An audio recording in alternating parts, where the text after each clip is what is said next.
mine, c'est terminé.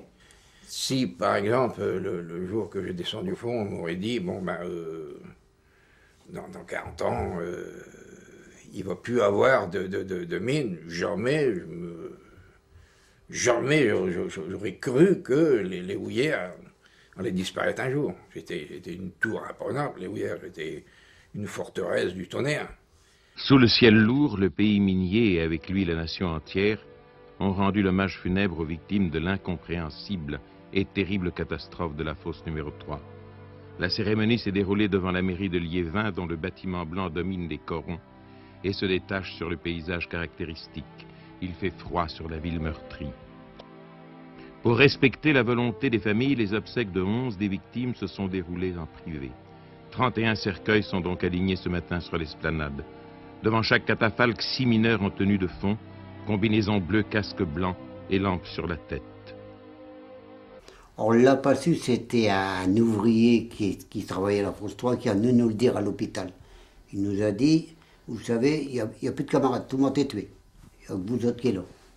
C'est tout. C'est 3 jours après. Ah, 3 jours. Ouais, 3 jours après, monsieur. Personne ne voulait nous dire rien du tout. Je suis même plus de 3 jours. J'étais avec 4 jours à l'hôpital d'Yévin, ils m'ont jamais rien dit, personne ne me disait rien.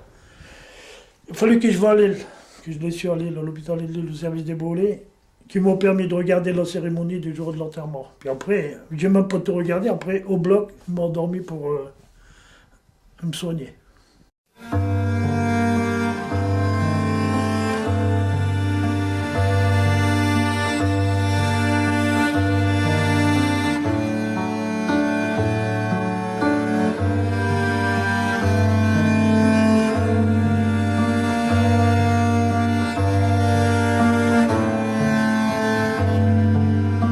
M. Darras, député maire de Liévin, développe le thème « Il n'y a pas de risque inévitable ». S'ils pouvaient parler, nos disparus, ils ne crieraient pas vengeance. Non, ils ne crieraient pas vengeance. Ils nous diraient « Faites que notre sacrifice ne soit pas gratuit comme celui de tous ceux qui nous ont précédés. Vous n'avez pas su tirer les enseignements des tragédies précédentes. La fatalité, c'est une expression trop commode. Il n'y a pas de risque inévitable. Si toutes les mesures de sécurité ont bien été prises, cela prouve tout simplement que ces mesures sont insuffisantes et qu'il faut pousser plus loin la recherche. La science et la technique doivent permettre de limiter au maximum le nombre et l'ampleur de telles catastrophes.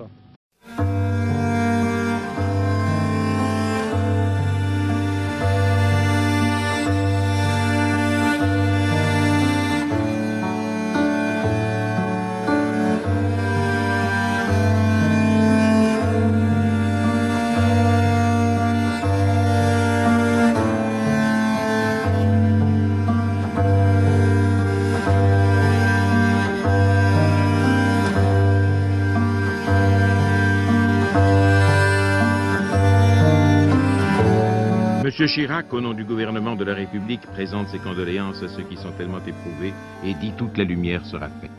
Nous sommes ici côte à côte, parce que des hommes sont morts. Ce qui importe, ce n'est pas de comprendre un matin, dans l'angoisse, ce qu'implique le métier de mineur. C'est de ne jamais l'oublier et de faire ce qui dépend de nous, là où nous sommes, pour que les hommes de la mine éprouvent dans leur vie quotidienne, et non seulement dans les discours qu'on leur adresse, qu'ils sont, comme toujours, au cœur même de l'effort national.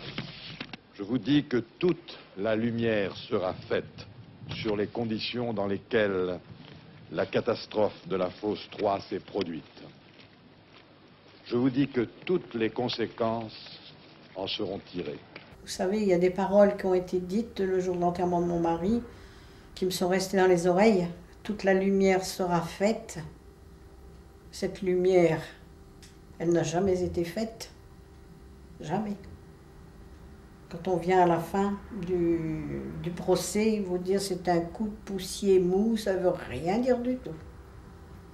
Vous l'acceptez tel quel, puis c'est tout.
Vers 11 heures, la cérémonie officielle s'achève par la levée des corps qui ont été rendus à leurs proches pour les obsèques privées et un à un les corbillards automobiles emmèneront les cercueils vers les cimetières de la région. Il va falloir maintenant répondre aux questions que l'on se pose. L'on souhaite ardemment que les enquêtes aboutissent vite. Elles sont 4. Celle des houillères, celle du service des mines, celle de la justice, celle des syndicats. Il faut que les mineurs puissent descendre dans la mine avec le sentiment que tout est fait pour qu'ils ne risquent plus rien. Moi, Jean-Marc descendu. Il voulait quand t'es sorti, j'ai dit non. Ah non, je dis rien. Nous, Jean-Marc travaillé, lui, il a travaillé. Hein, Oui, il a travaillé un an à l'empisterie, ou 4. Jean-Marc travaillé. Chez Miguel Dieu. Enfin, j'ai posé 28 mots blessés. Mais après, il m'a appelé à la gestion du personnel, puis ils m'ont dit voilà, retraite anticipée. Tout ce qu'elle a gagné. C'était à Liévin, en ce 31 décembre, pour le dernier matin de l'année.